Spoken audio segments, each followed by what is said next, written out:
How well do we listen? Have you ever noticed that there's a real lack of good listening in the world?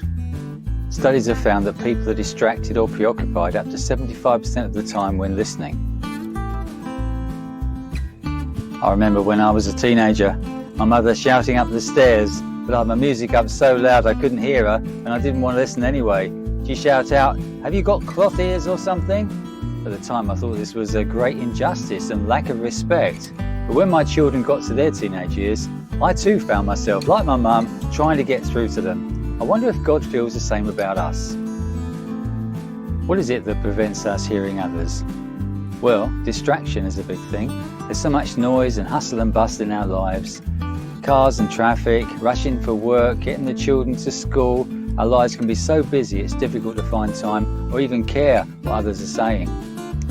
What if we're like that with God? If you want to hear God, why not just say to him, "Are you there?" I used to think that God was far too busy to have time for someone like me, and it was wonderful to find out that God wanted to be with me, thought about me all the time, and said good things about me. This transformed my prayer life and how I felt about myself, and could do the same for you. Did you know that in the Bible, God uses picture language to get across ideas to us? In one of the Psalms in the Bible, Psalm 23, God describes himself as a good shepherd and says that he's looking after us, that he will take us to places of green pasture, lovely places like this, and he will restore our souls by still waters, refresh us. A very different picture to how some people think of prayer and spending time with God. It's a fantastic image to meditate on.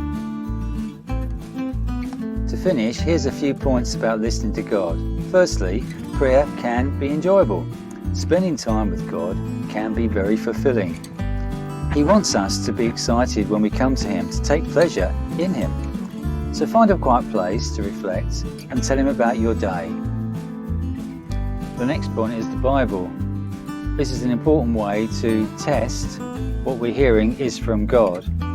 It's a special book written by people God inspired to inspire us. It's a holy library of histories, poetries, songs, predictions, letters to churches and stories of Jesus' life, which all fit together like a jigsaw to show God's plan for the world and how we fit into it. God also speaks through his creation, the beauties of nature. One of the Psalms starts with this: "The heavens declare the glory of God, the skies proclaim the works of his hand." Another way God speaks to us is through circumstances, situations we find ourselves in. God so often has a different perspective for us when we face difficult times, if we would just listen to him. The final point, God speaks often through other Christians. God gave us others. The Bible calls them brothers and sisters, to help and encourage us. When I first became a committed Christian, one thing that really attracted me was belonging to a worldwide community, a family, who supported one another. Perhaps you're someone who's been trying to follow God and pray, but without any support. Why not contact your local church? They would like to help.